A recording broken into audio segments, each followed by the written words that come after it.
Hello दोस्तों, कैसे हैं आप सब। स्वागत है आपका सीबीसीटी एंड एमपी एग्ज़ाम में। तो देखिए दोस्तों, कल जो हमने क्लास में संज्ञा से रिलेटेड टॉपिक था उसको काफ़ी हद तक उसकी परिभाषा, उसके प्रकारों के बारे में जाना था। आज हम आगे उदाहरण क्वेश्चन करने वाले हैं, किस आधार पर एग्जाम में क्वेश्चन बनते हैं और कैसे पूछे जाते हैं। जैसे यहाँ पर द्रव्यवाचक संज्ञा, यहाँ पर जो हमारी हेडिंग दी गई थी वो हमने कल क्या किया था, इसको कंप्लीट कर लिया था। ठीक है ना दोस्तों। आज हम कुछ उदाहरण के बारे में जानेंगे, कहाँ जातिवाचक संज्ञा है, कहाँ द्रव्यवाचक संज्ञा है, किस आधार पर है। तो आइए हम आज की क्लास में उदाहरण को देखेंगे। आज का जैसा हमारा उदाहरण दिया गया है पहला, कि हर घर में विभीषण नहीं होते हैं। तो जो यहाँ पर विभीषण शब्द है वो जातिवाचक संज्ञा से रिलेटेड है। जातिवाचक संज्ञा से इस प्रकार से रिलेटेड है क्योंकि विभीषण एक व्यक्ति का नाम है जो कि रामायण का एक पात्र है।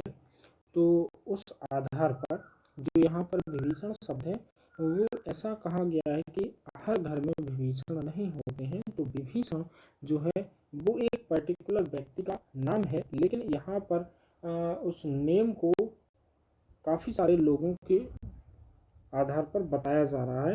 तो मतलब जब एक पर्टिकुलर व्यक्ति की तुलना कई सारे व्यक्तियों से की जाए तो वहाँ पर वो जो हमारा शब्द होगा वो हमारा जातिवाचक संज्ञा के तौर पर यूज किया जाएगा। जैसे अगले एग्जाम्पल में दिया गया है कि पंडित जवाहरलाल नेहरू भारत के प्रथम प्रधानमंत्री थे। तो यहाँ पर जो पंडित जवाहरलाल नेहरू है वो प्रधानमंत्री थे, मतलब एक ही व्यक्ति है जो प्रधानमंत्री थे। तो यहाँ पर जो पंडित जवाहरलाल नेहरू हो जाएंगे वो हो जाएंगे व्यक्तिवाचक संज्ञा के आधार पर। ठीक है ना दोस्तों। अब हम आगे बढ़ेंगे अगले एग्जाम्पल की ओर। वहाँ बहुत भीड़ है, भीड़, समूह, गुच्छा, ऐसे शब्द कहाँ यूज किए जाते हैं मैंने आपको हर एक प्रकार के बारे में बताया है पिछली क्लासेस में। तो उसमें जब भी गुच्छा, भीड़, समूह या समुदाय की बात की जाए तो वो हमेशा किसके आधार पर होती है, समूहवाचक संज्ञा के आधार पर वहाँ पर उसका यूज होता है। देखिए अगला जो पॉइंट दिया गया है वो ये है कि देश में आज भी जयचंदों की कमी नहीं है। तो जयचंद जो शब्द है यहाँ पर ये जातिवाचक संज्ञा के आधार पर यूज किया गया है। ठीक है ना। आगे बढ़ेंगे अगले एग्जाम्पल की ओर। हम आप जैसे कई हरिश्चंद्रों को जानते हैं। तो हरिश्चंद्र एक पर्टिकुलर व्यक्ति हैं जिसका कई सारे व्यक्तियों के आधार पर इसकी तुलना की गई है। तो हरिश्चंद्र जो यहाँ पर शब्द हो जाएगा, व्यक्ति का नाम हो जाएगा, वो जातिवाचक संज्ञा के आधार पर इसका यूज यहाँ पर किया गया है। ठीक है ना। अगले एग्जाम्पल की ओर बढ़ते हैं। सच्ची दोस्ती वही है जो संकट के समय काम आए। तो सच्ची दोस्ती यहाँ पर भाव आ रहा है तो यहाँ पर क्या हो जाएगी, भाववाचक संज्ञा। ठीक है ना दोस्तों। अब हम संज्ञा के विकारों के बारे में जानते हैं। तो संज्ञा के विकार, संज्ञा का जिनके कारण रूपांतरण हो जाता है, जिसके फलस्वरूप उसके अर्थ में भिन्नता आ जाती है, वो संज्ञा के विकारों के नाम से जाना जाता है। संज्ञा के कितने विकार होते हैं, तो संज्ञा के जो हमारे विकार होते हैं वो 3 विकार होते हैं। ठीक है ना। कौन कौन से होते हैं आगे हम क्लास में देखेंगे। तो सबसे पहले विकारों के बारे में जानने की थोड़ी सी मतलब विकार के बारे में आपको समझाना चाहता हूँ। विकार वो शब्द होता है जहाँ पर किसी भी शब्द के कारण या संज्ञा के कारण उसके अर्थ में क्या हो, भिन्नता आ जाए, तो वह संज्ञा का विकार कहलाता है। देखेंगे संज्ञा के 3 प्रकार के विकार होते हैं। कौन कौन से होते हैं। एक तो होता है लिंग, दूसरा वचन और तीसरा होता है कारक, जिनको विभक्तियाँ कहते हैं। ठीक है ना। अब हम यहाँ पर सबसे पहले पढ़ने वाले हैं लिंग के बारे में, जेंडर के बारे में कि देखेंगे। तो आगे बढ़ते हैं क्लास में। लिंग, संज्ञा के जिस रूप से स्त्री या पुरुष जाति का बोध होता है उसे क्या बोला जाता है, लिंग बोला जाता है। लिंग के सामान्यतः कितने भेद होते हैं, 2 भेद होते हैं। एक होता है पुल्लिंग, दूसरा होता है स्त्रीलिंग। हालांकि एक उभयलिंग भी होता है जो कि उभयलिंग जो होता है ना तो वो स्त्रीलिंग होता है ना ही पुल्लिंग होता है। उसके बारे में भी आगे क्लास में जानेंगे। हालांकि अभी हम पुल्लिंग और स्त्रीलिंग के बारे में जानते हैं। लिंग संज्ञा के 2 रूप होते हैं, एक तो होता है पुल्लिंग, एक होता है स्त्रीलिंग। ठीक है ना। तो लिंग के दो भेद सबसे पहले जानते हैं। पुल्लिंग, संज्ञा के जिस रूप से क्या होता है पुरुष जाति का बोध होता है वो क्या कहलाता है, पुल्लिंग कहलाता है। ठीक है ना, जैसे नाखून, कान, झुमका, तन, घी, पपीता, जल, तिल, दिन, दीपक, संग, दल, शरीर, दही, मोती। ठीक है ना, तो ये सभी जो संज्ञा शब्द हैं ये सभी क्या है, पुल्लिंग है। ठीक है ना, अब आगे स्त्रीलिंग के बारे में जानते हैं। संज्ञा के जिस रूप से स्त्री जाति का बोध होता है स्त्रीलिंग कहलाते हैं, जैसे मृत्यु, दया, माया, काया, मित्रता, खटास, शत्रुता, सभा, टोली, पंचायत, जड़, सरकार, फौज, पलटन, भीड़, नाक और आंख। ये सभी चीज़ें क्या हैं, स्त्रीलिंग के अंतर्गत आती हैं। देखिए स्टूडेंट, जो भी हमारे चैनल पर नए आते हैं तो वो हमारे चैनल को प्लीज़ सब्सक्राइब करें, साथ ही साथ बेल आइकन पर क्लिक करें ताकि सभी क्लासेस की नोटिफिकेशन आपको अपने टाइम पर मिल जाए।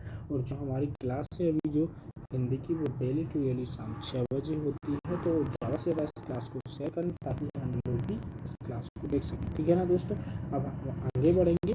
लिंग परिवर्तन और उसके नियम किस आधार पर होते हैं। तो लिंग परिवर्तन के नियम कैसे होते हैं, जैसे आचार्य है, आचार्य में आ लगाने से ये क्या बन जाता है, आचार्या, तो ये स्त्रीलिंग हो जाएगा। महोदय एक क्या है, पुल्लिंग शब्द है। महोदया क्या होती है, स्त्रीलिंग शब्द हो जाता है। सुत होता है पुल्लिंग और सुता हो जाता है स्त्रीलिंग। ठीक है ना, तो आ लगाने से क्या हो जाता है, लिंग में परिवर्तन आ जाता है। ये पहला है, जहाँ पर भी आ लगा देखिए वो क्या हो जाएगा, स्त्रीलिंग शब्द ही हो जाएंगे। ठीक है ना, इस साइड के पुल्लिंग शब्द हैं, बाकी ये आचार्य, महोदय, सुता ये स्त्रीलिंग शब्द हैं। ठीक है ना दोस्तों, अब आगे बढ़ते हैं। जैसे ई लगाने से भी क्या हो जाता है, पुल्लिंग का स्त्रीलिंग में चेंज हो जाता है। जैसे पोता, पोती, ब्राह्मण, ब्राह्मणी। ठीक है ना, या लगाने से भी पुल्लिंग का स्त्रीलिंग में परिवर्तन होता है। गुड्डा, गुड़िया, लोटा, लोटिया। ठीक है ना, इका लगाने से भी क्या होता है, पुल्लिंग का स्त्रीलिंग में चेंज होता है। नायक एक पुल्लिंग शब्द है, नायिका स्त्रीलिंग है। अध्यापक एक पुल्लिंग है, अध्यापिका स्त्रीलिंग है। इन लगाने से भी होता है नाई, नाइन, नाग या फिर नाग। आगे बढ़ेंगे, आइन लगाने से वनिया, वनियान, पंडित, पंडितान। नी लगाने से भी हो जाता है जाट, जाटनी, शेर या फिर शेरनी। आनी लगाने से भी क्या होता है, पुल्लिंग का स्त्रीलिंग हो जाता है। इन्हीं लगाने से भी पुल्लिंग का स्त्रीलिंग होता है। आप लोगों ने एग्जाम्पल को देखते चलिए और साथ ही साथ स्क्रीनशॉट भी आप लोग लेते चलिए। ठीक है ना दोस्तों, आज हम जो लिंग वाला टॉपिक है यहाँ तक है, आज समाप्त कर देंगे। कल से हम लोग वचन के बारे में पढ़ेंगे। ठीक है ना दोस्तों, तो यहाँ पर इन्हीं लगाने से भी क्या होता है, स्त्रीलिंग में परिवर्तन होता है। जैसे ब्रह्मचारी, ब्रह्मचारिणी, अभिमानी, अभिमानिनी, ये क्या हो जाएगा, पुल्लिंग शब्द हो जाएगा। अभिमानी, अभिमानिनी हो जाएगा स्त्रीलिंग शब्द।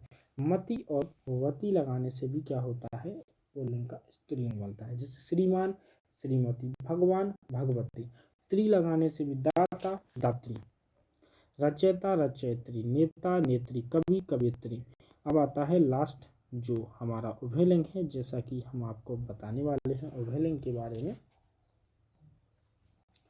जैसे कुछ शब्द ऐसे होते हैं जिनका प्रयोग दोनों लिंगों में हो सकता है, इन शब्दों को लिंग परिवर्तन नहीं होता। जैसे प्रधानमंत्री, राष्ट्रपति, मैनेजर, इंजीनियर। ठीक है ना, पर्वतों, समयों, हिंदी, महीनों, दिनों, देशों, जल स्थल, विभागों, ग्रहों, नक्षत्रों, मोटी, भद्दी, भारी वस्तुओं के नाम क्या होते हैं, पुल्लिंग होते हैं। ठीक है ना, आप लोगों को मैं फिर से बता देता हूँ एक बार, कुछ ऐसे शब्द होते हैं जिनका प्रयोग दोनों लिंगों में हो सकता है, इन शब्दों में लिंग परिवर्तन नहीं होता है। जैसे प्रधानमंत्री हुआ, राष्ट्रपति हुआ, मैनेजर, इंजीनियर।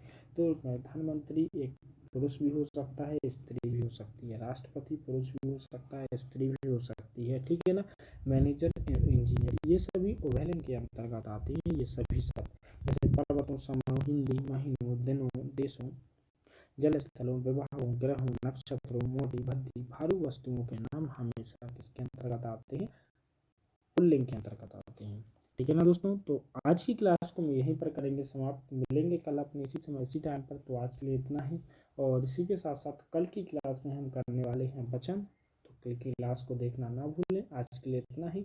जय हिंद, जय भारत, धन्यवाद दोस्तों।